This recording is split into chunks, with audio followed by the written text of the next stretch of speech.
Less than a minute before the meeting began, Mark Reynolds casually walked into the room. He calmly took a seat against the back wall and turned his attention to the attractive woman standing in front. He couldn't help but notice her disdain as she glanced at him before checking her watch and calling the meeting to order. She was tall with a rather noticeable nose, but it suited her face very well. His grandmother called them big-boned. She was not overweight, but she had outstanding curves where, in Mark's opinion, a woman should have them. Mark studied the woman as she turned to point at a slide presentation on a large monitor. In his opinion, she is about 25. Her dark hair is combed into a tight bun. Mark decided that this was an attempt to appear stern and businesslike. Sandra Phillips, for her part, quickly determined that the last man to enter the meeting room was what she considered a himbo type, a sexually attractive, naive, and goofy man. He is about 1.80 meters tall, with a strong jaw and deep blue eyes. He is dressed in a business casual style that emphasizes his strong physique. At exactly 9 o'clock in the morning, Sandra started the meeting. "I am now the marketing director and sales manager for Smith & Haynes. My name is Sandra Phillips. I have available degrees in marketing and business administration. I hope we can work together to increase sales as well as improve customer satisfaction. It's no secret that knowledge of a quality product sold at a competitive price leads to success in the market. Because of this, from now on, every member of our sales team will be required to dress professionally. I see most of you have already accepted this fact." Mark couldn't help but notice that his new boss was looking right at him. Apparently, she didn't approve of his jacket and polo shirt. "Men, when representing our company, you must wear a jacket and tie. Otherwise, you will not work at Smith & Haynes. Ladies must also wear appropriate business attire. There will be no exceptions. I won't talk about this today because obviously this is a new concept for some, but from now on, no one will be allowed to attend the weekly sales meeting in casual clothing. And again, I tell you that there will be no exceptions. Any questions?" Mark couldn't hide his grin as the woman looked at him with obvious annoyance. "Please state your name so I can make some notes on your file," she insisted. Mark realized, clearly trying to intimidate him. "I don't think that's necessary," Mark replied, grinning wider. "Let's just end this meeting and get to work." Everyone in the room froze in complete silence. Mark had never taken things too seriously, but now he had gone too far with his new boss. "Don't you think this is necessary?" the woman repeated. "You know what? And I don't think your presence is necessary here. I have read the company rules. I have the right to give you a week's leave without pay, and that is exactly what I will do. You are not to appear in this building until the meeting next Monday. At this time, I will expect you to wear a jacket and tie and be prepared to apologize." "Thank you, Miss Phillips," Mark said politely, leaving the room. A week later, Mark walked into the meeting room wearing cargo shorts and an Eagles t-shirt. "You understand that I will not allow you to join our meeting dressed like that," Sandra Phillips said. "You act like you want to get fired." "I saved you the trouble," Mark replied, handing her a sealed envelope. "This is my resignation letter. I already went to the HR department and filled out all the paperwork. Good luck with the company." The surprised woman tried to regain her composure. After their first meeting, she made inquiries about Mark Reynolds. "He is the best salesman in the company. Its sales figures are impressive." She believed that as soon as she got him to dress appropriately and accept her mentorship, he would become even more successful. Now he is gone. 2 weeks later, Mark was lying on a trolley under an 80-year-old Alfa Romeo. He was trying to tighten up the transmission when he heard a woman coughing, trying to get his attention. Using his feet, he carefully rolled the cart out from under the classic car into the open space and was more than surprised to see Mrs. Edna Haynes, the owner of the company he had so recently left. She always treated him very fairly, and he reciprocated her feelings. It was a complete surprise to see her in her studio. "Mrs. Haynes, glad to see you again. Any problems? I don't think I've ever seen you here before." "It's just that there's never been a reason to visit before, Mark. I know you're busy, so I'll get straight to the point. In 1 week, you spoke with my new marketing director twice. Mark noticed that when she used the term CMO, she used air quotes with her fingers. During the first meeting, she sent you on a week-long vacation without pay. During the second meeting, a week later, you handed her your resignation letter. It occurred to me that you two didn't get along too well. Mrs. Haynes, when I started working for you many years ago, I said that I was not going to cling to your company at any cost. This young lady showed up out of the blue, said my clothing choice was inappropriate, and suspended me from work for a week. This made me realize that my time at Smith & Haynes was up. She and I will never see things the same way. She is the boss, and my decision was not difficult. It was easier for you than it was for us, said Mrs. Haynes. We're already having trouble keeping your customers. More than a few of them told me they could get the same item for less money elsewhere. It is thanks to your dedication to the terms of the contract that many of our customers have remained with us. 2 days ago, I heard a story about how you drove 250 miles with a box of custom bolts when you got a panicked call from one of your clients. They forgot to order them along with other goods that we supplied. You have gone a long way to make the client happy. It's just part of my job, I guess, Mark replied. It's nice that my gesture was appreciated, but that doesn't explain why you're standing here today. I don't work for you anymore. This is exactly the problem I want to solve. I'm willing to increase your commission as well as your base salary if you agree to return to Haynes & Smith, the older woman offered. Ma'am, I left your company for 2 different but very compelling reasons, Mark explained. The first is that my own business is developing. This is my future, and I'm working damn hard to make it successful.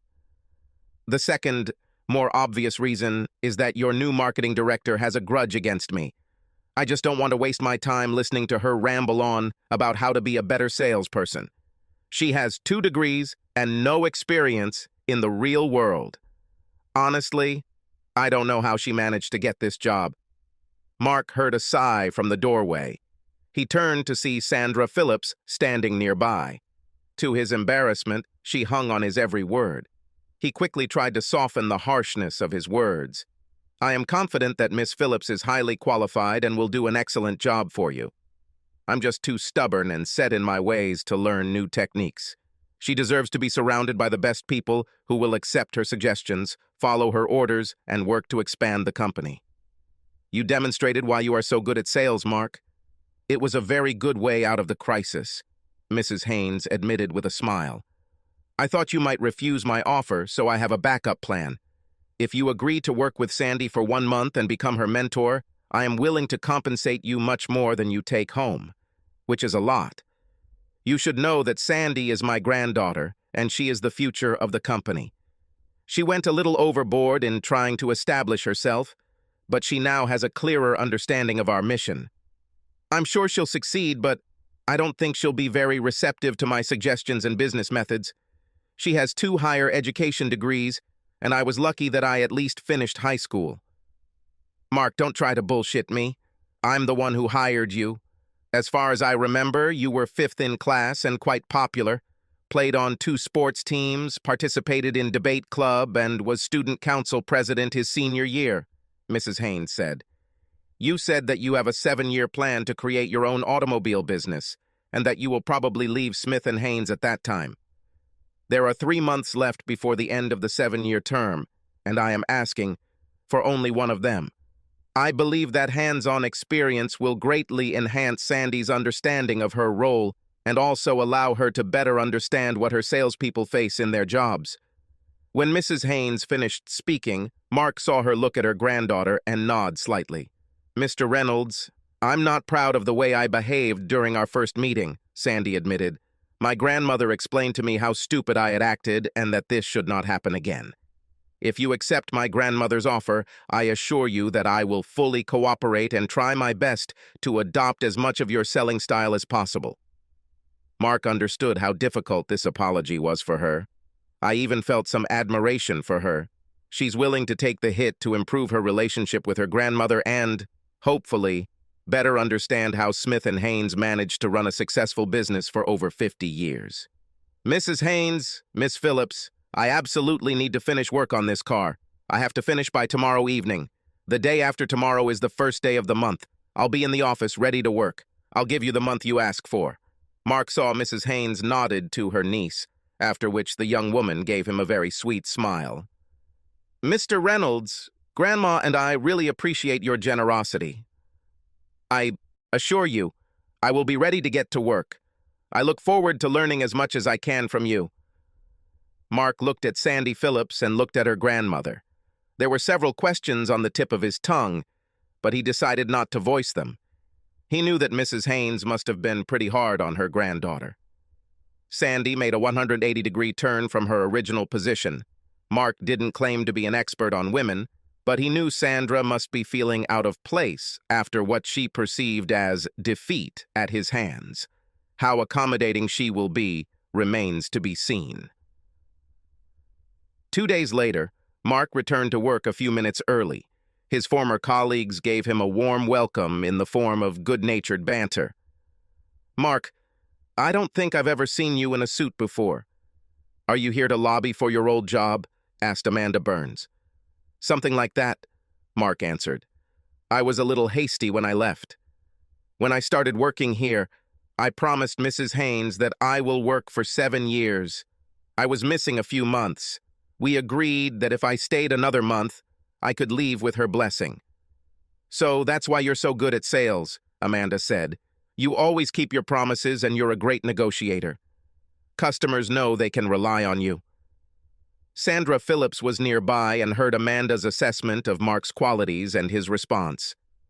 "Mr. Reynolds, thank you for trying to spare my feelings," Sandra said with a slight smile. "Amanda, the truth is that Mrs. Haynes was dissatisfied with my actions in connection with the sudden departure of Mr. Reynolds. He will be my mentor for the next month in hopes that I will gain a better understanding of the company's products and its customers.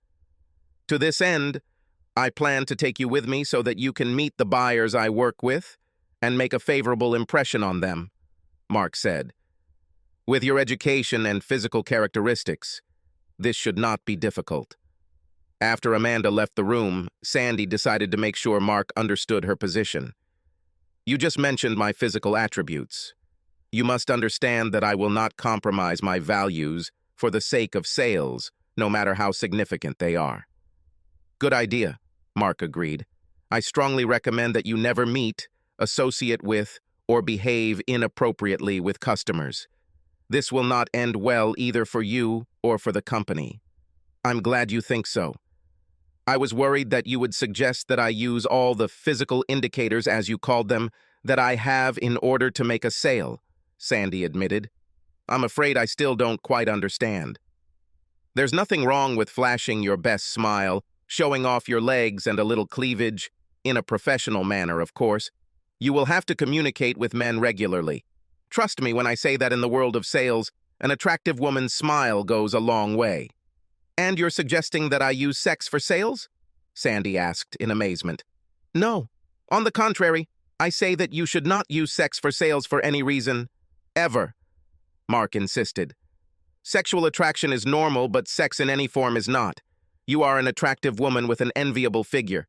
There's nothing wrong with using this to your advantage." Sandy looked at Mark for a few seconds before answering. "If this is a compliment, then you missed the mark.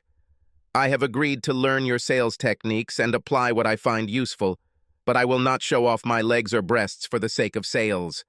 As a man who clearly lacks the legs and cleavage to seduce other men, how can you even make sales? If I deal with men, I use my knowledge of the product as well as my ability to win their respect and often friendship. If I sell a product to women, I do the same, plus I bestow them with my best smile and try to subtly appeal to their fantasy. So that's why you like wearing polo shirts? Want to use your looks and body type to influence sales in your favor?" Sandy asked. "Make no mistake, I never meet or associate with anyone associated with the company we do business with. But there are a few ladies who might light up a little when I walk in the door. There's nothing unethical about that," Mark replied.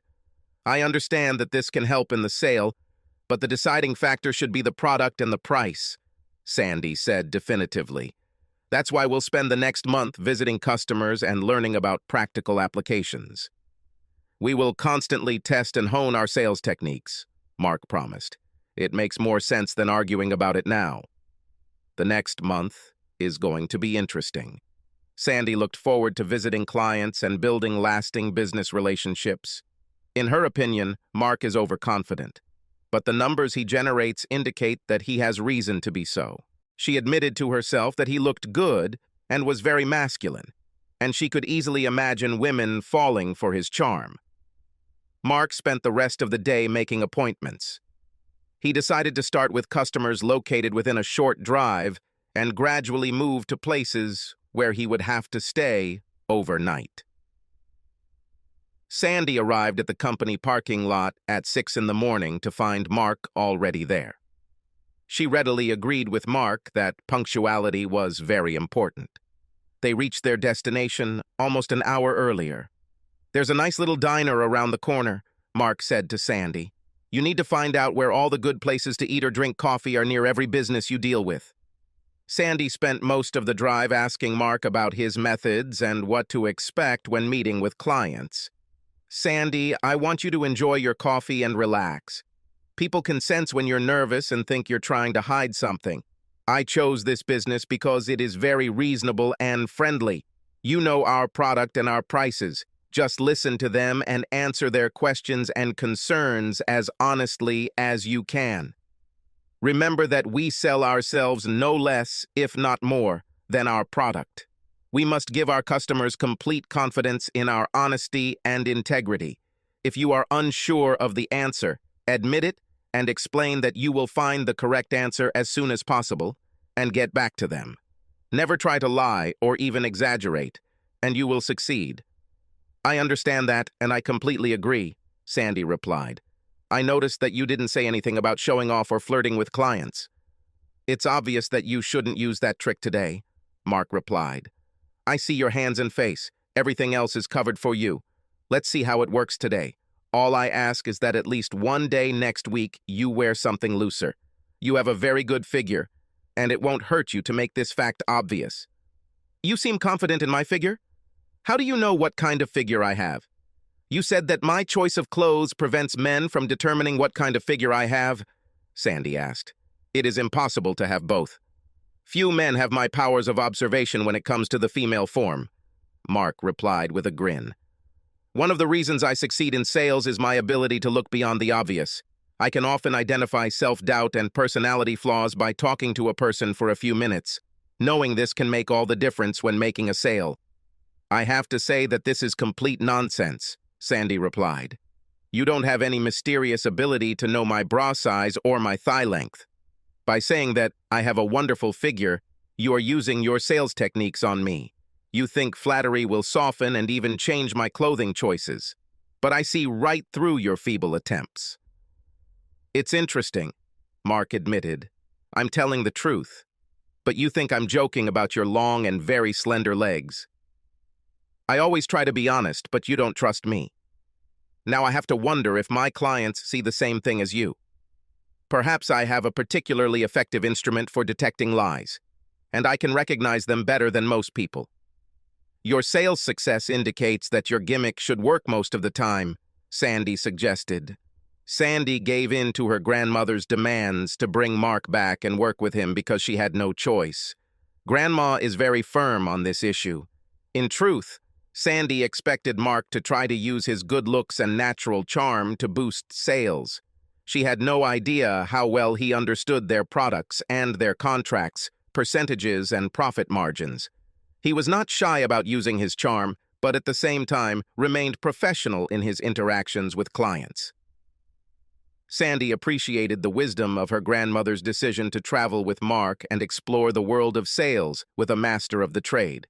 Sandy discovered that she enjoyed meeting with clients and listening to their needs and concerns. She understood why Mark was so good at what he did.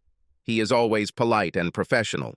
Remain calm even when some clients lose their temper, although this is rare. Another thing Sandy noticed was the obvious interest that many of the employees showed in Mark. They absolutely respond to his smile and easy charm. Moreover, most of the men he interacts with become noticeably friendlier after just a few minutes.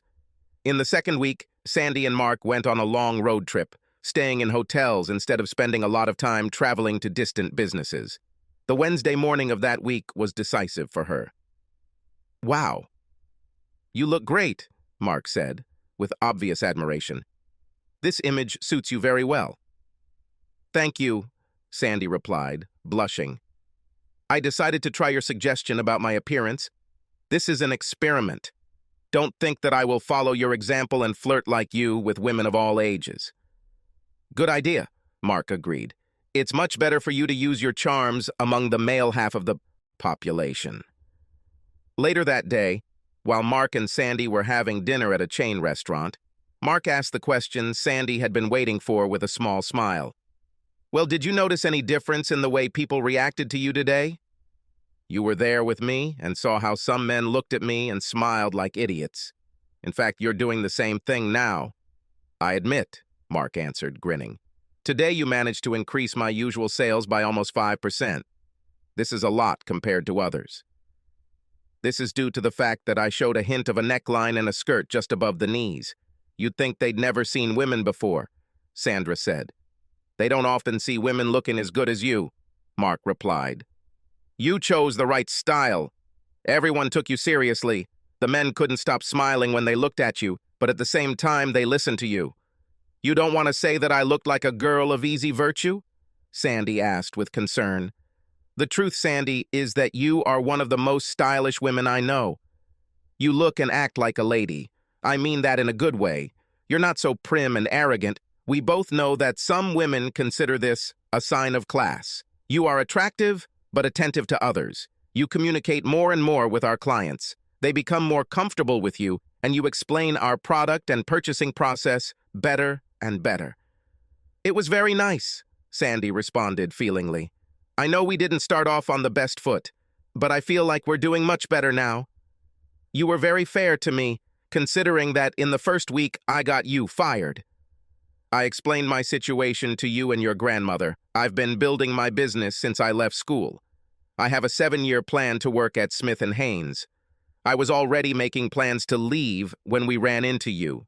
I felt relieved that I could focus on my next career," Mark explained. "I felt better, except for the fact that I took you away from business for a month. I hope this doesn't bother you too much. To tell you the truth, I was a little worried about how things would turn out for my old clients when I left.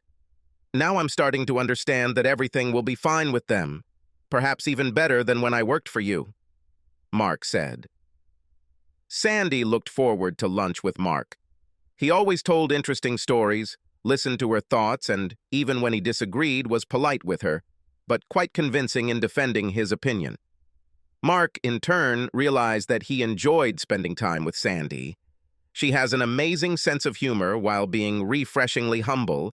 Besides, he found her very attractive. "My sister is studying at college in Keensburg," Sandy said to Mark at the beginning of the last week of their acquaintance. "She wants to meet me on Friday. This will be the last day of our world tour. On our last night, we will stay at a hotel just 10 miles from her apartment.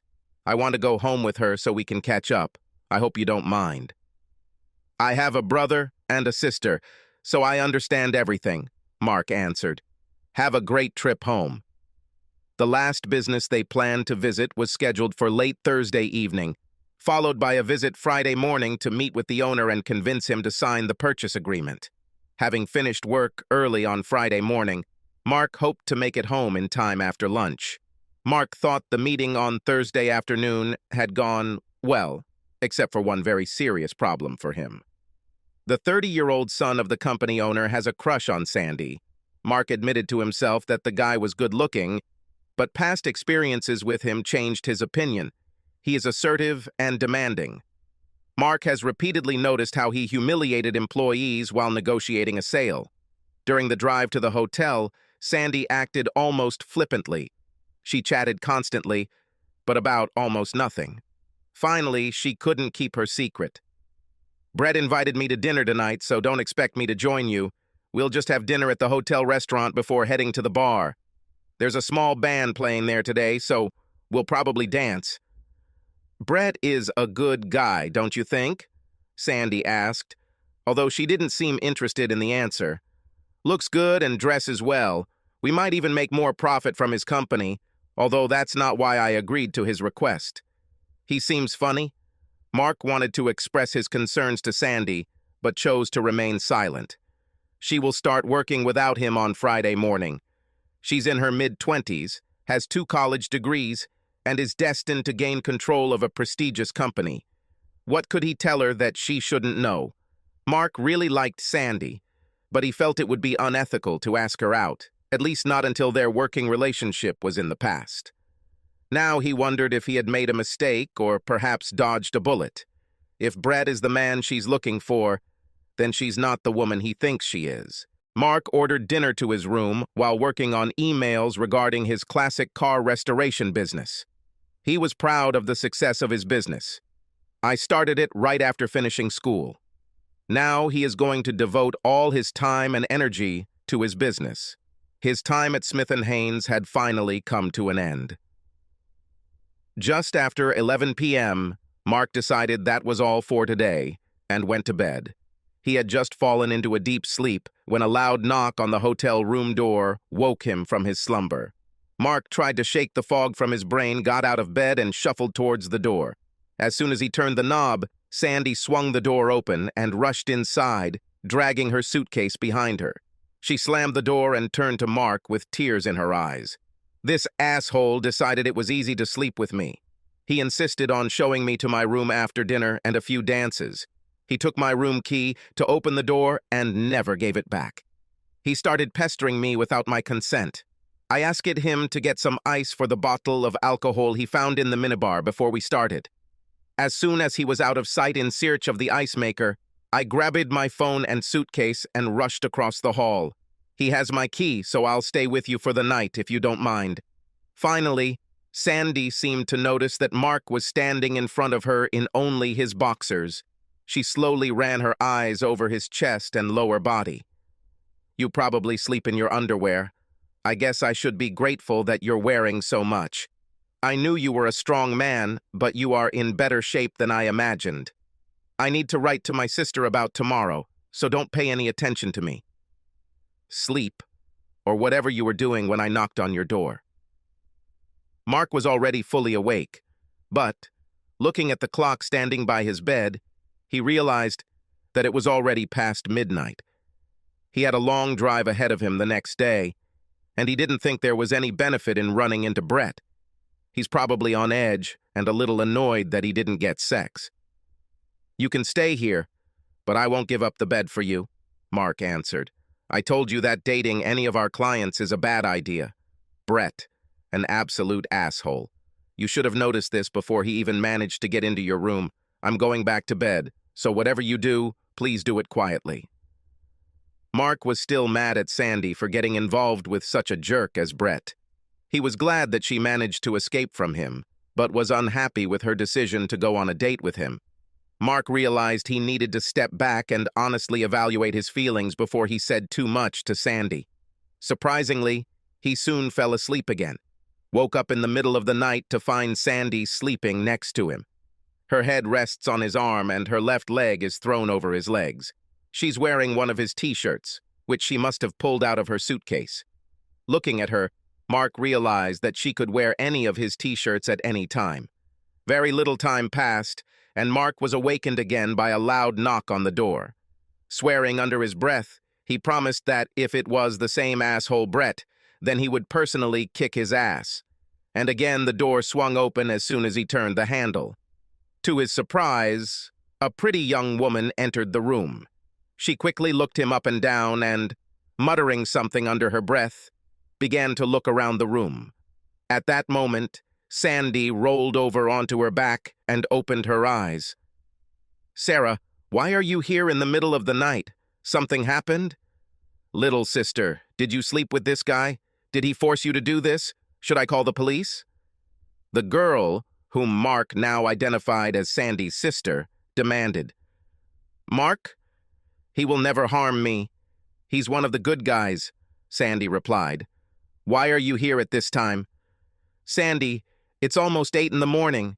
You wrote that before your meeting today we should go to breakfast, But you didn't mention that you would sleep with this guy. Is this the guy you work with? Is having an affair at work a good idea? Asked Sarah. I'm not sleeping with Mark, Sandy insisted. Well, I probably slept with him, but that's all we did. They just slept next to each other. That's all. Whatever you say, but it's hard to believe when the guy looks so good, Sarah argued. What happened to that asshole who attacked you last night? By this time, Mark was fully awake. Once again. The sisters continued to chat in his bedroom. He closed the bathroom door and began to take a shower. Sandy, why would you go on a date with a bully if you have such a handsome guy like Mark at your disposal? Sarah asked when they were alone. Sometimes I don't understand what you're thinking about. To be honest, me too, Sandy replied. I was hoping Mark would tell me to forget Brett and ask me to date him. You're right, he's good-looking. But I can't get him to think of me as a desirable woman. I can't stand my big nose. Maybe I need to fix it. You always said that you were proud of the way you looked, and that any man interested in you would love you for who you are. Did he say anything about your nose or the way you look? Actually, he always tells me that I'm attractive. He just doesn't pretend to believe it. He does a great job at work, but he doesn't seem to be interested in much on a personal level, Sandy complained. Sis, when he opened the door, he was clearly very excited. I can't say whether this is your fault, but I wouldn't be surprised if it is. Maybe he is shy, or maybe he doesn't want to meet a woman at work. What is this? A bruise? Sarah suddenly asked, looking at her sister's cleavage. Where? Oh, shit, Sandy stated, looking at the t-shirt she was wearing. I told you that this idiot was mean to me, but I didn't tell you how much damage he did to me. I didn't want you to worry. Having entered my room last evening, uninvited, he began to rudely pester me. He was drunk and said all sorts of stupid things about how he liked it rough, and that I would learn to like it too. I had to use all my sales techniques to get him to go get the ice. As I said in my message, he still had the key to my room, so I grabbed my suitcase and phone and hurried here to Mark's room. This guy hurt me, and I was afraid he wouldn't take no for an answer. Did Brett pester you so much that you got bruises? Mark demanded. Sarah and Sandy were surprised to find Mark standing behind them, wearing only a towel wrapped around his chest. The expression on his face was something Sandy had never seen on him before. He was beside himself with rage. Seeing how upset he was, Sandy immediately responded, Yes, I didn't encourage him or give him any permission to touch me, Mark. Mark seemed to consider her words before making his request. I don't want to embarrass you, Sandy, but can I look at the bruises? If Sandy was surprised by the request, then her sister was simply stunned when Sandy nodded and pulled top t-shirt down so much that her left breast was exposed. It never occurred to Sandy to refuse Mark. She watched the intensity of his emotions play across his face. It was obvious that he was very upset. She couldn't help but feel a sense of excitement mixed with worry as he examined her breasts so intently. Sarah, please take some photos of these bruises on Sandy's phone, Mark asked, finally taking his eyes off Sandy's torso. I don't know how everything will work out, but they may be needed. Be sure to take some clear photos. It is obvious that the bruises were caused by a large hand. He'll be damn sorry he did that to your sister. I guarantee it. Mark was still upset when he opened his suitcase and pulled out clean boxers. Throwing off the towel and putting on his underpants, he muttered something to himself. Sarah's sigh brought his attention back to his surroundings. I forgot where I was for a minute. More precisely, I knew where I was, but I forgot that there were ladies here, Mark clarified. I think about this worthless asshole and how the father allows his son liberties at work. Looking back on some of the things I've seen and heard over the years, I know I had to do something. At the very least, I should have ended our business partnership. Sandy, you won't go to work today.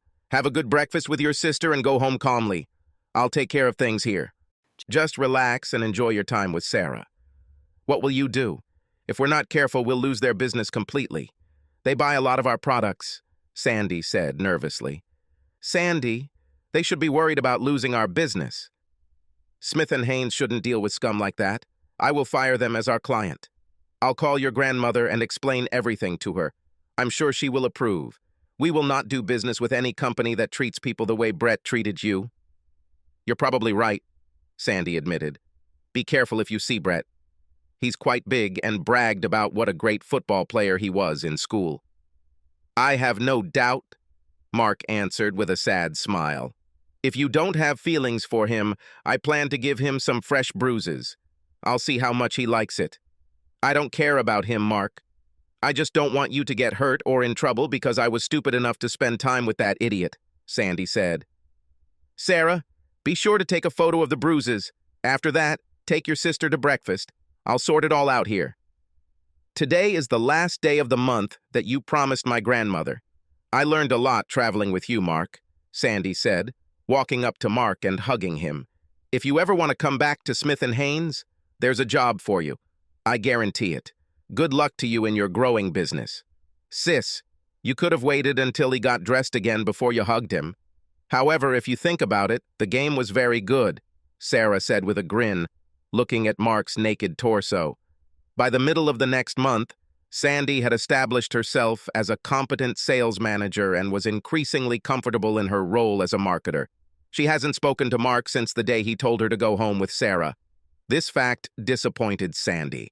She thought they got along well. She even hoped that Mark would show romantic interest in her, especially after the story her grandmother told her the following Monday. "Sandy, I talked to Mark for a long time about your month under his leadership. The first thing he mentioned was how and why he broke off our relationship with Gaston and Son. He told me about young Gaston's extremely inappropriate behavior and how this was the last straw for Mark. He told Ben Gaston in no uncertain terms that his son Brett, a worthless non-entity, and that he will no longer deal with people of his circle. Mark said he was going to do it. I thought you would understand his decision," Sandy replied. "Will this become a problem now?" "As far as I understand, no. Ben Gaston called me in anger the same day Mark ended our business relationship with them. So they needed our product that much?" Sandy asked in surprise. "Hardly. He wanted me to fire Mark. It seems Mark said some nasty things to Brett and also to Ben. Mark had almost reached his car when Brett caught up with him in the company parking lot. The police have video footage from surveillance cameras. Brett hit Mark. Oh no. I warned Mark that Brett was a big guy and quite tough. Was he hurt?" Sandy asked. "Yes, he spent the night in the hospital, but he is expected to make a full recovery." After police asked several questions and reviewed surveillance video, Mark was not charged with any crime. "It was obvious self-defense," Sandy's grandmother replied slyly as Sandy cried out in surprise. "Grandma, are you saying that—" "Mark kicked his ass," Mrs. Haynes replied with a wide grin. "You made a very good impression on Mark. He admitted that he wasn't disappointed when Brett attacked him. He was very angry that this idiot treated you like that. Is there anything happening between you and Mark by any chance?" "I haven't talked to him since Friday, but to be honest, I wouldn't mind getting to know him better," Sandy told her grandmother. "He doesn't work for us anymore, so it shouldn't be a problem, right? Darling, if he suits you, don't worry about trifles. You're right. Since he doesn't work for us, then everything is fine. Honestly, I would never pass up the opportunity to date a man like Mark for any other reason than our feelings for each other." Sandy thought about contacting Mark, but couldn't think of any good reason to do so. If he had been even slightly interested, he would have called her or stopped by her work. 3 weeks later, Sandy and her family attended the wedding of one of her cousins. Grandma Sandy is one of 4 sisters. Her 3 sisters each had several children, and now her sisters' granddaughters were growing up and finding spouses. Sandy has 12 second cousins, and they were all attractive. Sandy spent a lot of time with them while they were growing up. They got along with each other like sisters. As the girls moved on to high school and college, Sandy began to feel left out of their conversations, which mostly focused on boys. Sandy considered herself the least attractive cousin. While others told stories of dating and romance, Sandy contributed very little to them. Her cousins noticed this. At school, Sandy was focused on her studies and did very well. but she never had anything resembling a serious relationship. Sarah insisted that Sandy's lack of suitors was due to her strong and unyielding character, convinced Sandy to be less demanding and critical. Guys just don't like girls who are bossy and pushy. Although Sandy recognized that Sarah was right, she was unwilling to accept mediocrity in herself and others. This attitude goes a long way toward explaining why she so often stays home on weekends while her friends and cousins go out on dates. Now another cousin is getting married. Sandy had been to these weddings often enough to know how it would work. First, all the girls will introduce their grooms. Eventually, Sandy will be asked if she has anyone, even though all of her cousins know about her dismal dating history. Sandy will be the center of several awkward minutes as the girls list the names of possible suitors and the reasons why they might be suitable for her. Eventually, the conversation will move on to less painful topics. At the reception, Sandy felt like she was experiencing déjà vu again. Her cousin, Angela. Angela had just married a handsome, athletic guy, and all her cousins agreed that she had managed to find herself a good husband. "Sandy, did you come with your significant other today?" Marie asked loudly enough for the other women to pay attention to her. "Well, with my new position at Smith & Haynes, I didn't have time for that. Grandma expects me to learn the business well enough to replace her. Don't you have time for dates? Have you met any interesting men since Brianna's wedding last spring?" Marie pressed. "Not really," Sandy began, but Sarah interrupted her. "I would say that Mark is a very interesting man. Sis doesn't talk about it often, but she spent a month learning sales with a real handsome guy. Sandy loves her sister for trying to improve her position in society, but she worries about the inevitable questions she will be asked. Jokas aside, cousin Charity joined in. Romance at work? Is it still going on? And what does this guy look like? Well, Sandy managed to say, before Sarah revealed the shocking information. "He's coming through the door right now," Sarah purred, looking at the entrance. Mark smiled and shook hands with the groom, who stood at the entrance and greeted the guests. It was obvious that the two men were good friends from the way they slapped each other on the back and laughed. "Oh, wow!" Marie exclaimed. "He's very good-looking, Sandy. You're going to introduce us to your boyfriend, aren't you?" Sandy stared at Sarah, trying to find a reasonable answer to Marie's question. Why did Sarah make it sound like she and Mark were dating? Now she found herself in the most awkward situation. Sarah saw Sandy grimace and decided to try to make the best of the situation. "I don't think Mark has seen Sandy yet. I'll go get him and bring him so everyone can meet him. He's a great guy." Sarah saw Sandy's face turn crimson at her words. Sarah knew Mark only briefly, but she was confident that he would be a gentleman and help Sandy get out of the situation that Sarah had created. Mark was chatting with his friend Lance when he recognized Sarah approaching him. His smile grew even brighter as he hugged her. "Sarah, didn't know you were here today. Are you friends with Angela? Is Sandy here too?" "Yes, Sandy is here and she needs your help. I kind of told all our cousins that she was working with a real hot guy when they asked if she was seeing anyone. I created the impression that you liked each other, and all the girls want to get to know you. Sandy is scared to death that she will be seen as a desperate woman, and it will be my fault," Sarah explained quickly, leading Mark to the assembled cousins. "Could you please be really nice to her? It would mean a lot to Sandy, and keep me out of her favor." Mark digested everything Sarah told him as he led her across the room. "I love it when people ask me for a favor. Don't worry, I'll do everything." Sandy stood frozen in place as she watched Sarah and Mark approach her. She didn't know what to say, what to do, or how to get out of this situation. Mark beamed as he moved closer to Sandy, put his arm around her shoulders, pulled her towards him, and said loudly, "I'm so glad to see you again, Sandy." Holding her to his chest, he whispered in her ear, "May I kiss you? You do not mind?" When he released her from his embrace, Sandy looked questioningly into his eyes. Seeing what she was looking for, she kissed Mark. He didn't need any further encouragement as he pulled Sandy to his chest again. Sandy lost track of time as she was completely controlled by her emotions. She felt relieved that Mark had asked to kiss her, that she was in his arms, and that he didn't care who saw them. She didn't want this moment to end.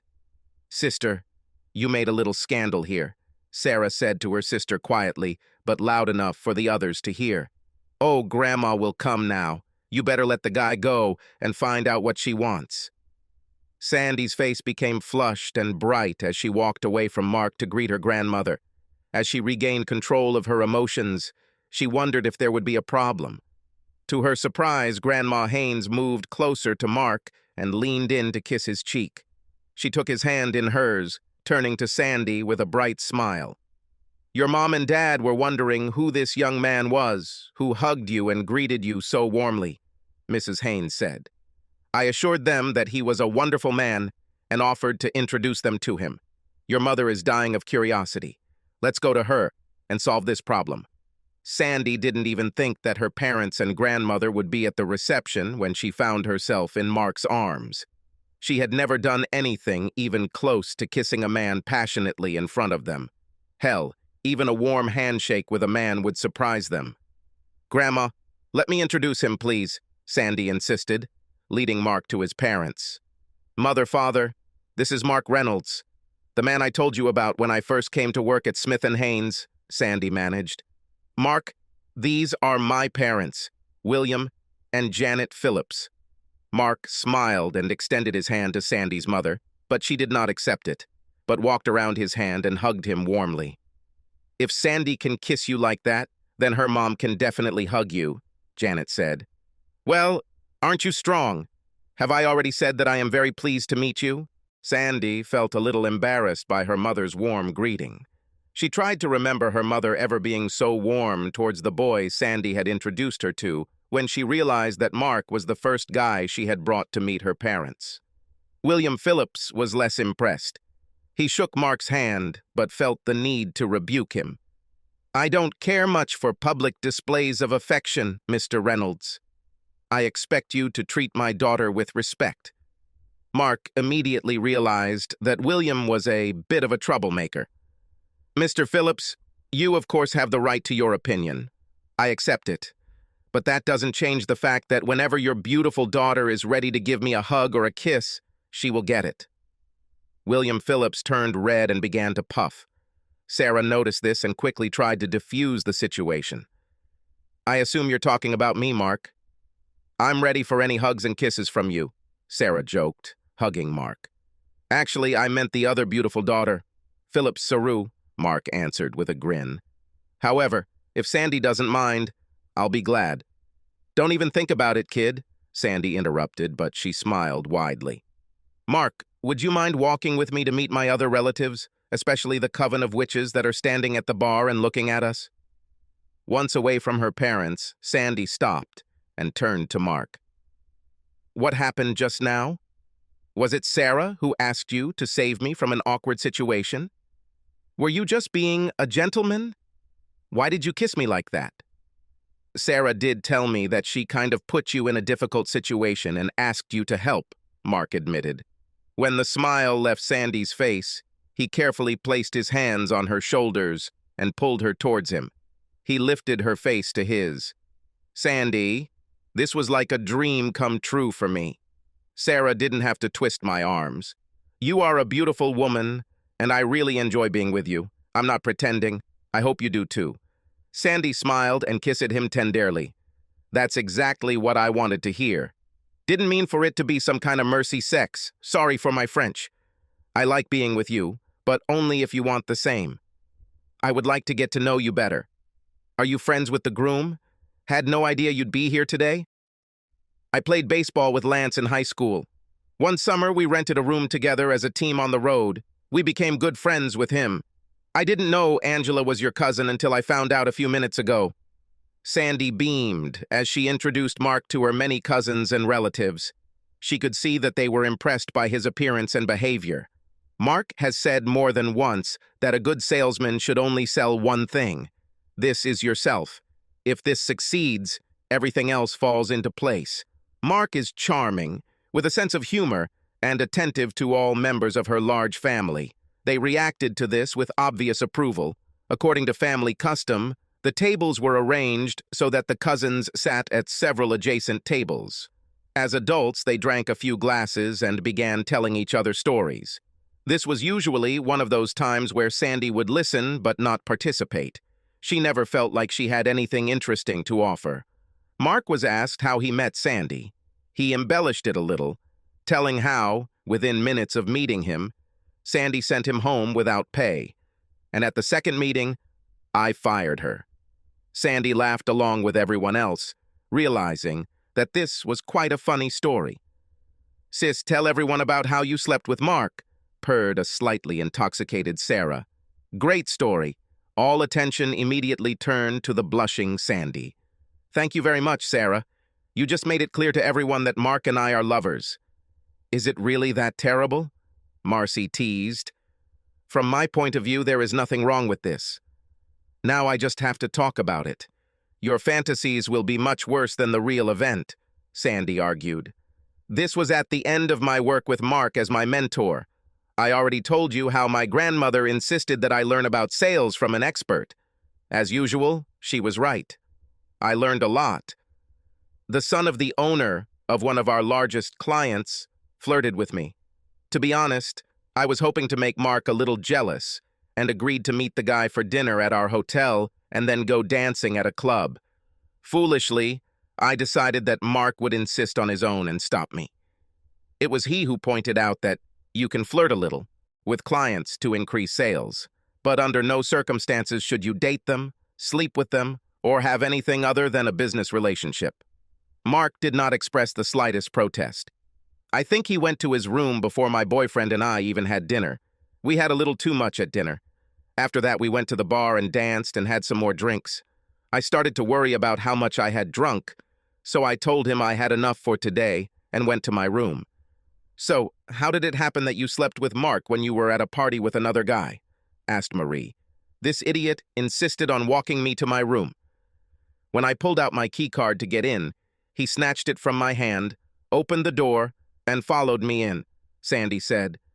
"I was wearing a dress with a small neckline. That bastard locked the door.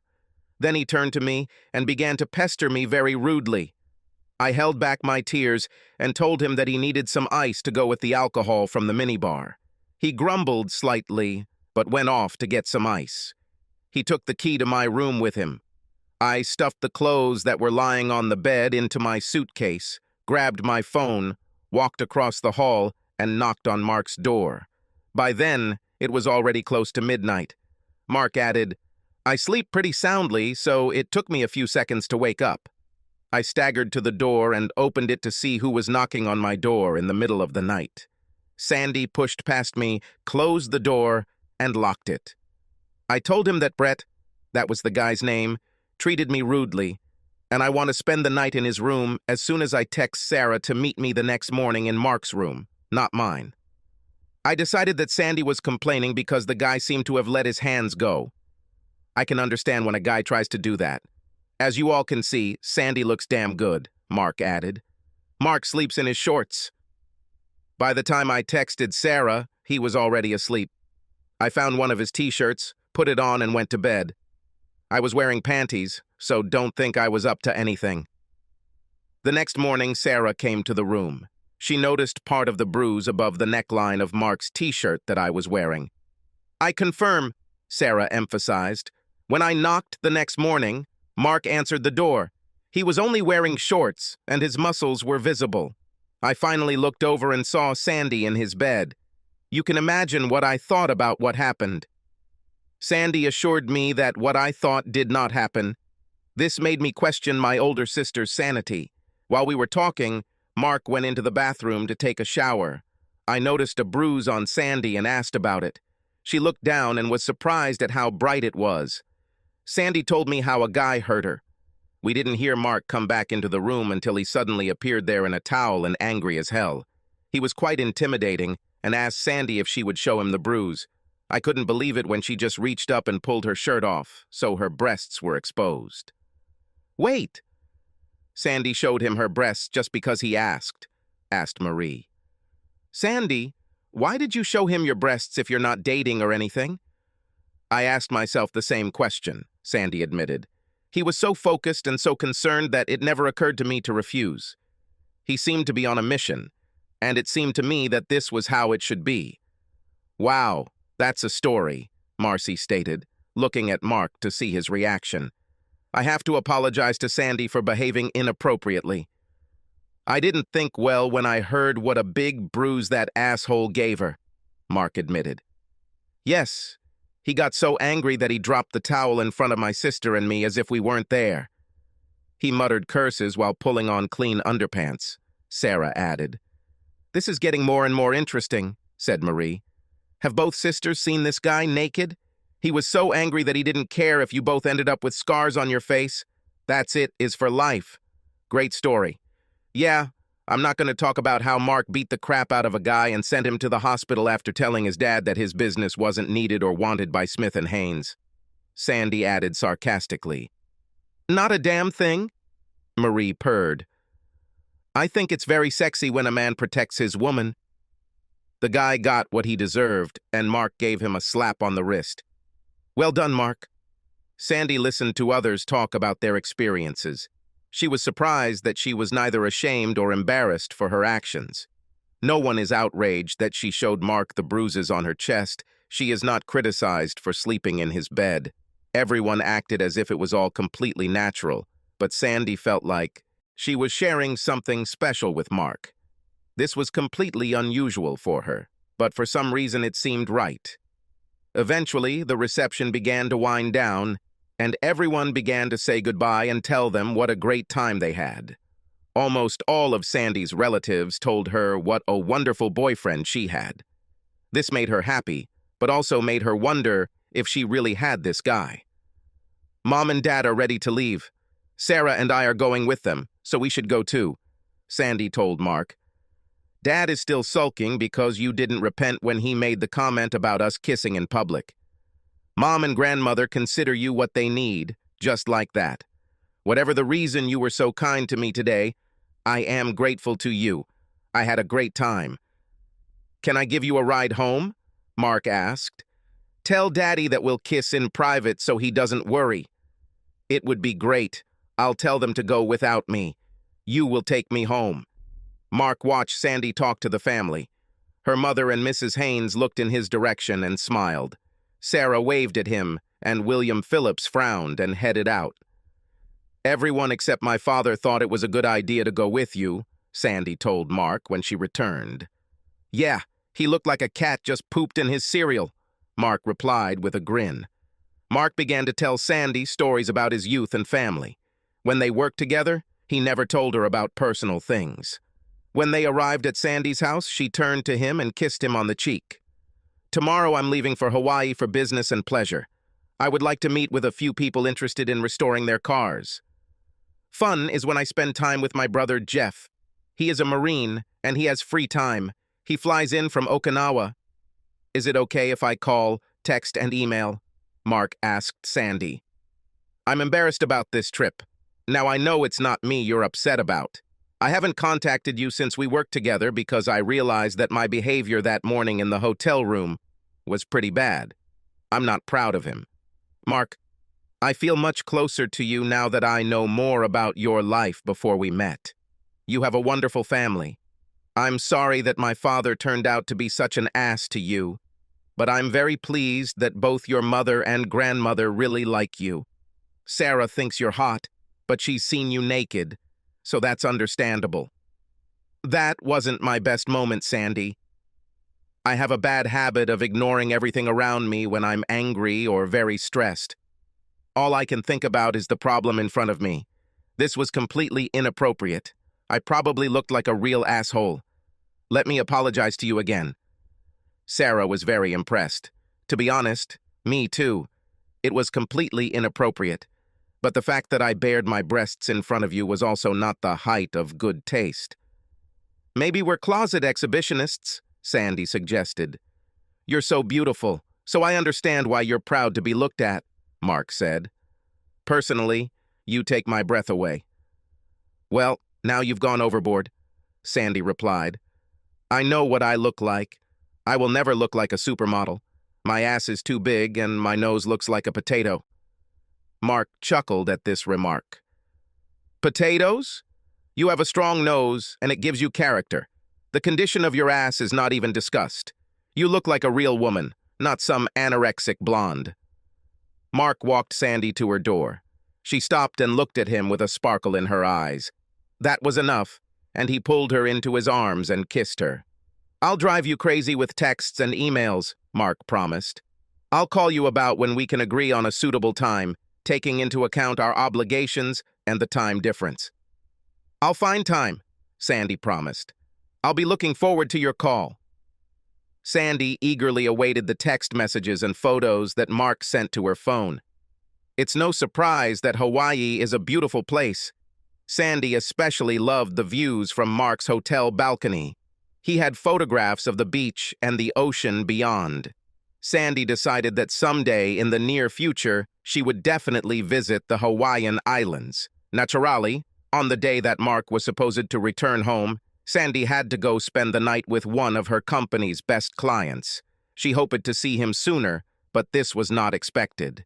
It's good that he understands what her job is. Mark told Sandy he had a meeting with clients the next evening, so she stopped at a local grill for happy hour and a blackened fish sandwich.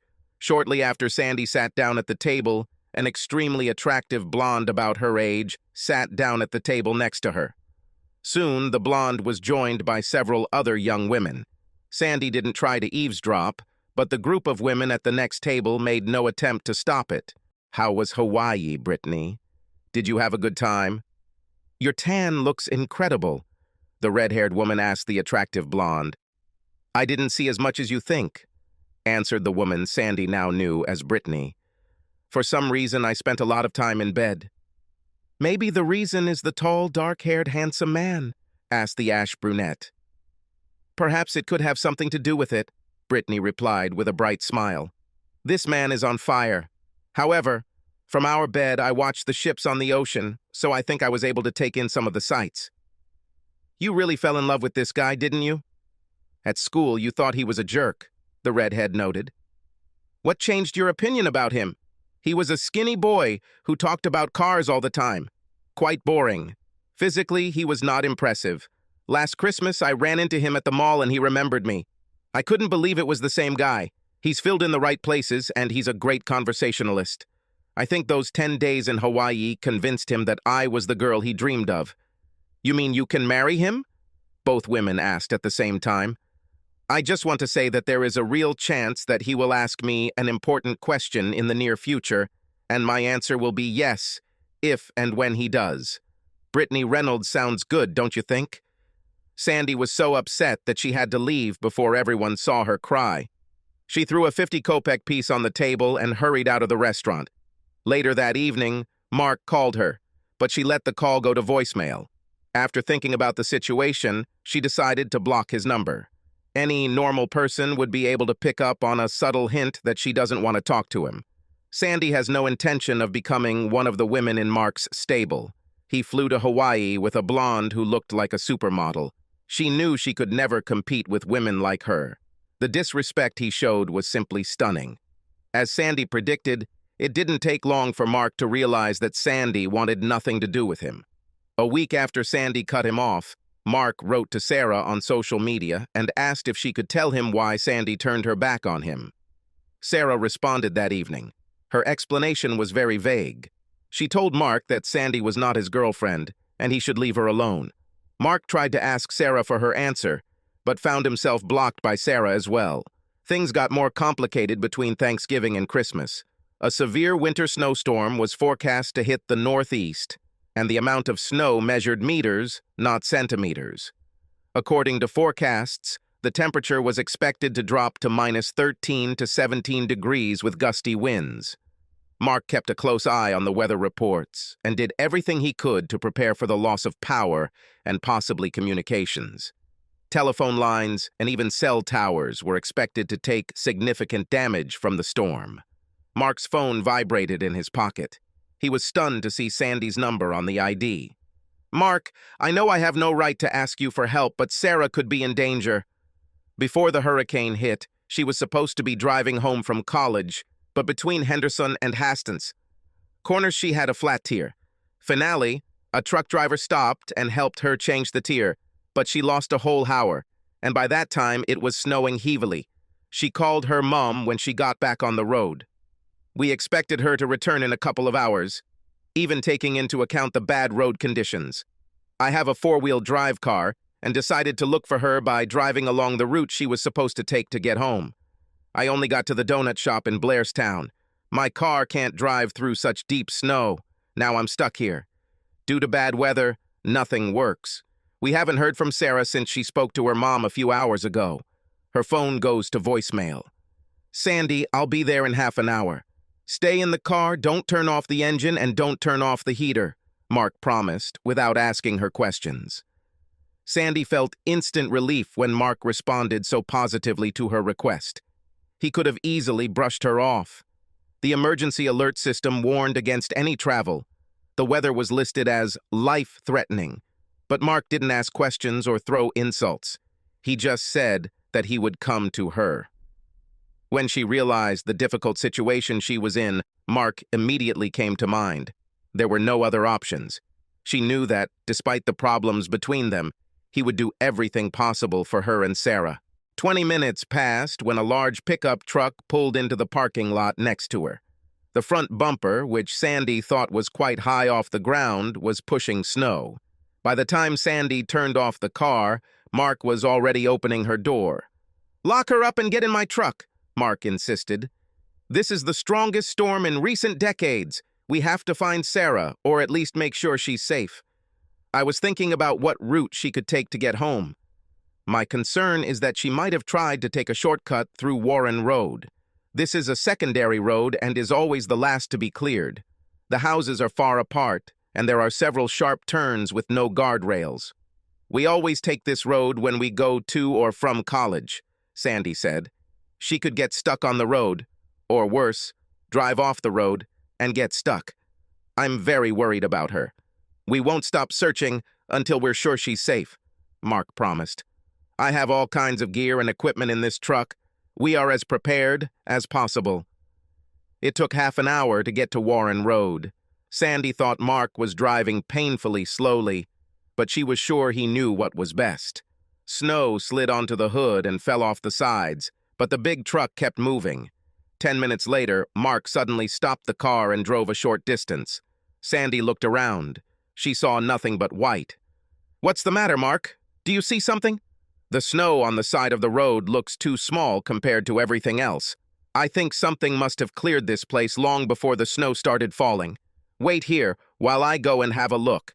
After leaving the road and finding a steep descent, Mark found Sandy next to him. "Look, in that ravine is Sarah's car," Sandy shouted, running away as quickly as the deep snow allowed. Somehow, Mark managed to get to the wrecked car before Sandy. The driver's door was jammed by a tree, so he walked around the front of the car. The door would not open because the gear selector was in the park position. He explained to Sandy that he had a tool in his truck to safely break the window and hurried away. Sandy tried to look inside through the tinted window, but couldn't see anything. What she saw greatly disturbed her. Sarah seemed to slump over the steering wheel. Suddenly, Mark was next to her again. In his hands, he had a small tool with which he broke the window glass.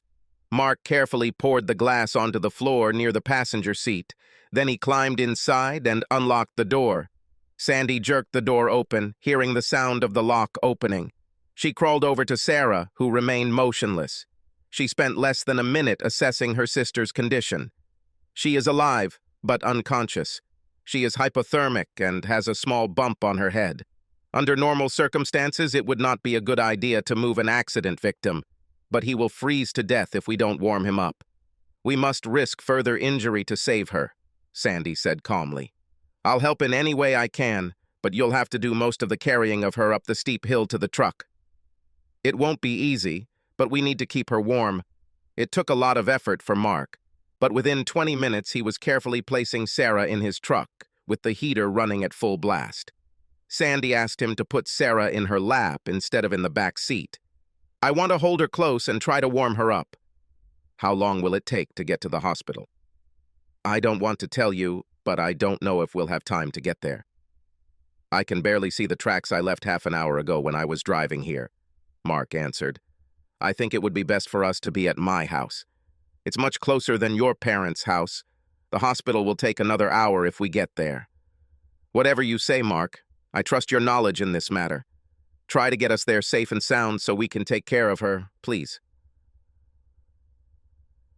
A little over 40 agonizing minutes later, Mark drove the large truck into the spacious garage. In less than a minute, he delivered Sarah to his home. On the way to the house, Sandy was able to contact her mother and tell her that Sarah had been found and that they would do everything possible to take care of her. Sandy assured her mother that Sarah would get better soon. "Where's your bathroom? Do you have a bath?" Sandy asked. "I want to get her out of these wet clothes as soon as possible and put her in a warm bath. Come after me. I'll take her to my bedroom. The master bathroom has a large jacuzzi tub. I'll start filling it with hot water while you take care of Sarah." Mark carefully placed Sarah on his double bed and hurried to the bathroom to get some water, while Sandy began to carefully undress Sarah. "Mark, take her to the bath," Sandy instructed. "She breathes evenly, but her breathing is shallow. Try to carefully lower it into the water. I will go in with her so that she does not drown." Mark carefully lifted the beautiful naked woman from the bed and carried her to the bathroom. By the time he was ready to put Sarah down, an equally naked Sandy entered the tub and sat down, raising her arms to receive her sister. Once both women were settled, Mark began to relax. Sweat was dripping from his nose. This made him think that he was thoroughly wet.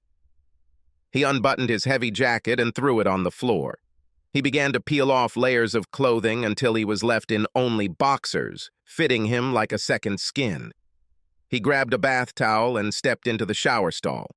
5 minutes later, I came out in a towel and felt much better.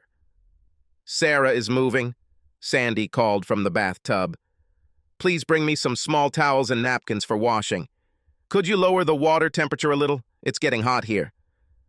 Now that Mark had freshened up after his shower and had time to relax a little, he was acutely aware that two beautiful sisters were sitting naked in his bathroom. He tried to avert his eyes while he fiddled with the temperature control. "For God's sake, Mark, you brought Sarah here naked and handed her to me while I was naked. You don't have to pretend that you didn't see us or that we'll be offended if you see us again. I think you saved Sarah's life. We definitely won't be upset if you get a few extra looks." Mark put on his shorts and pulled a chair towards the bathtub. He sat down and watched as Sandy used a warm, damp cloth to wipe down the parts of Sarah's body that weren't submerged in the warm water. He jumped up and brought whatever Sandy told him. Sarah began to move more and finally looked around with clear awareness. It took several tries, but finally she spoke, focusing her gaze on Mark. "What's happened? How did I get here? Where's Sandy?" "I'm the one who strokes your shoulders and coos in your ear," Sandy answered with a smile. "How are you feeling? We have been very worried about you for some time." "My head seems to be hurt and hurt," Sarah answered slowly. "I remember that I was cold. Then I didn't feel anything. I thought I was dying, and for some reason, I came to terms with it. How did I get here? Where am I?" "We're at Mark's house," Sandy answered. "He picked me up in his big truck so we could look for you. I saw where you slipped off the road. He carried you up a steep embankment through half a meter or a meter of snow to his truck. The roads are so bad that we decided to stop here and warm you up." "This warm water is just a wonderful feeling," Sarah admitted. "I don't have any clothes on. How long has Mark been sitting and looking at me?" "About 2 hours, I think," Sandy replied, grinning. "He wasn't watching you all the time?" His gaze wandered over me every now and then. I couldn't be mad at him after he tried so hard to save your life. "I'm not complaining," Sarah insisted. "I'm just wondering how we end up in such strange situations. Is it possible to wrap yourself in something warm and get some sleep? I can barely keep my eyes open." "Is it okay if we get into your bed, Mark?" Sandy asked. "Sarah can sleep, but I'll have to wake her up every few hours to check her mental state.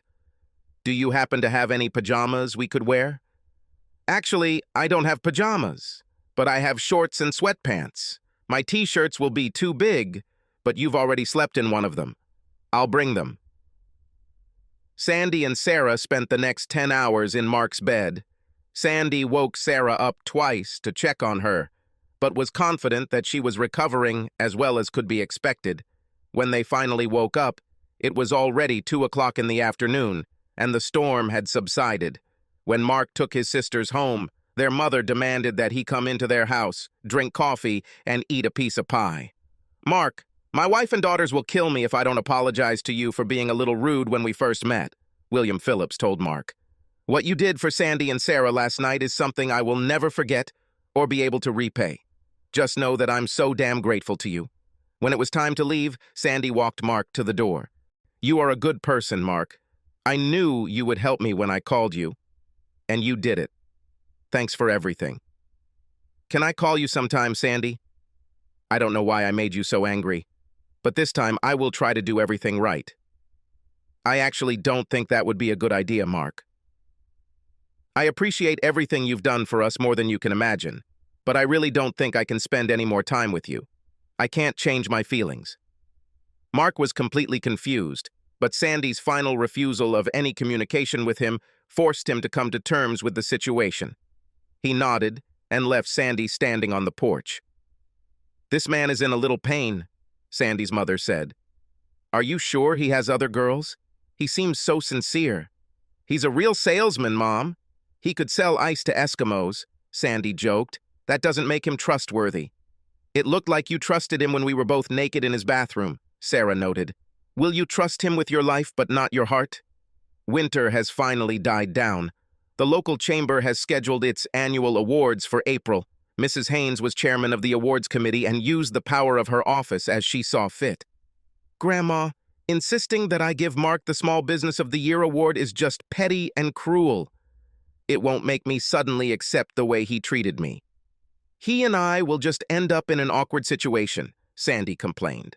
"I want to be noticed and recognized in business circles, and this is one of the most visible ways to achieve this," Mrs. Haynes explained. "You're making more out of this than it really is.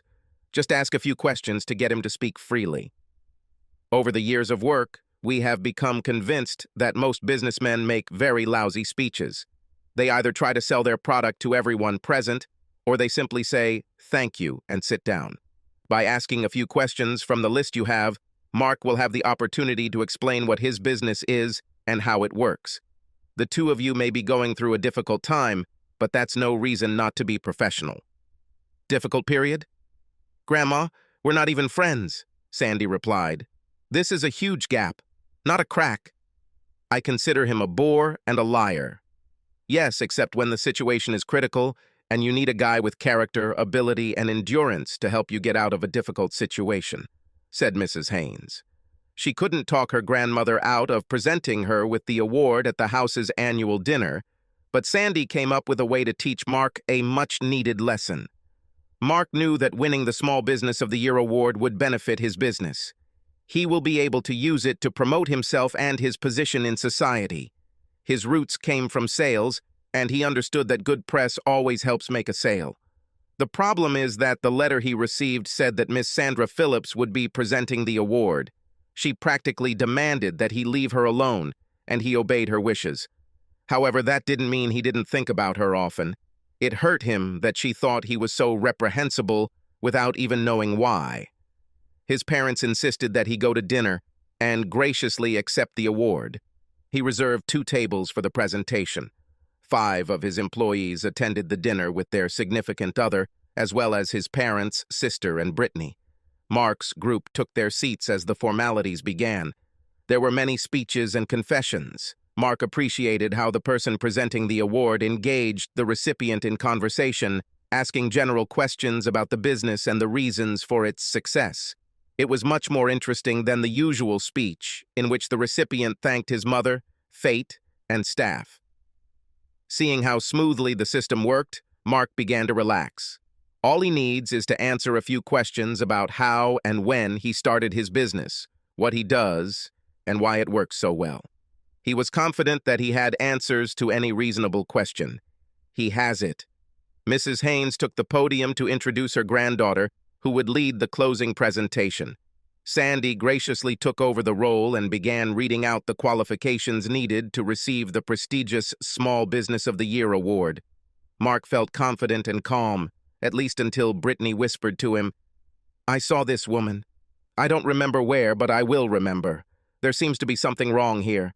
This year's Small Business of the Year winner is Reynolds Restoration," Sandy announced, to sustained applause. "The founder and owner of the company is Mark Reynolds. Mr. Reynolds, please stand up." Mark stood up and Sandy continued, "Mr. Reynolds, could you tell everyone what your company does?" Mark smiled as he talked about the virtues of his small company. Sandy asked a few more soft questions before things got interesting. "Could you, Mr. Reynolds, take a moment to introduce your family members and employees sitting at your desks? It's always nice to get to know the people who helped a company become successful." Mark hadn't heard anyone else ask this question, but he thought it was a worthy idea. His guys deserve recognition. He asked everyone to stand as he introduced him. When Brittany stood up, he introduced her as Brittany Roberts, and then turned to his mother, who was next in line. "Just a minute, Mr. Reynolds," Sandy interrupted. "You didn't mention how Miss Roberts relates to your family or business. Could you tell us more why such an attractive woman would be at your table if she is not your employee or family member? It should be something special to you." "She was in the restaurant," Brittany whispered loudly, remembering the woman who had walked away in a clearly upset state. Brittany tried to determine what it was that was bothering the woman so much. What was the conversation about that day? "This woman is in love with you," Brittany said loudly to Mark. "It's as obvious as the nose on her face, pardon the expression." Sandy easily heard Brittany's comment and felt challenged by the beautiful woman. "Not all of us can be supermodels with perfect faces and bodies. Some of us have to work to get ours." By this time, Brittany had already completed the puzzle. This is the same woman that Mark had been yearning for all spring. She left him because she thought Brittany was sleeping with Mark and hoping to marry him. Mark didn't know. "Miss Phillips, you have already succeeded in achieving your main goal," Brittany announced, addressing the audience. "Mark walks like a zombie in unrequited love. Mark's brother, however, thinks I'm absolutely gorgeous, and that makes me very happy. He proposed to me and is coming home with a ring next week. Do you want to know something? I'm going to reward his love for me in every way I can think of. He deserves it. I will be proud to be Mrs. Brittany Reynolds, wife of Jeff Reynolds. He is an active-duty U.S. Marine. Mark considers you the most beautiful on the planet. So what do you do about it? You broke his heart. I heard how he did everything he could to help you and your sister during the big snowstorm last winter. If your goal is to somehow confuse or offend him, I will stand against you. Mark and Jeff are as close as only two brothers can be. Anyone who stands against Mark will be against Jeff and me." Sandy was stunned by the blonde's revelations. She went to Hawaii to see Mark's brother. Mark didn't sleep with her. She said Mark thought Sandy was beautiful. The idea of making Mark admit that he is a two-faced boor failed completely. "Mr. Reynolds, I apologize for my behavior this evening. I've crossed all boundaries." "Congratulations on your well-deserved award," Sandy stammered before taking a step towards her seat. "Just a minute." Mark's words made Sandy stop and turn to face him. "You asked me several questions. Wouldn't it be fair if I gave you a couple too?" Sandy nodded and walked over to the microphone. "Yes, I apologize again. What questions do you have?" "Miss Phillips, do you love me or not?" Mark demanded. All the spectators gasped in unison when they heard Mark's question. A smile appeared on Mark's mother's face, and Sarah and her mother were delighted. "That's actually not a question that's asked at events like this," Sandy began. "Miss Phillips, do you love me?" Mark demanded again. "So your revenge is to make me look like a fool. Do you want to humiliate me in public?" "I'll play along with you," Sandy said. "I deserved it, didn't I?" Mark stared at Sandy as she prepared to answer. She stared at him in response. "To answer your question, bastard, I am hopelessly in love with you. I have never experienced anything like this before. I acted like a stupid schoolgirl and sent you away. Does this answer make you happy?" "Actually, yes." I have one more question, and then I'll stop tormenting you, Mark said nervously. This must be good, Sandy practically sobbed. What else do you want from me? One more question, and I'll leave. I didn't come here to flaunt my weaknesses in front of hundreds of business partners. I'll answer one more question, and then we'll be done with this. Okay, Mark agreed. Sandy Phillips, I love you more than I ever thought possible. Do you agree to become my wife? Sandy reeled at Mark's comment and question. Suddenly she felt dizzy. Sarah noticed her difficulty and rushed to her side to support her. Sis, Sarah said into the microphone, Mark and 100 other people are waiting for your answer. Do you need time to think about it? I will marry you and be your wife with pleasure. This should be as clear to you as those huge breasts that adorn the chest of your future daughter-in-law, Sandy said to the laughter and applause of the audience.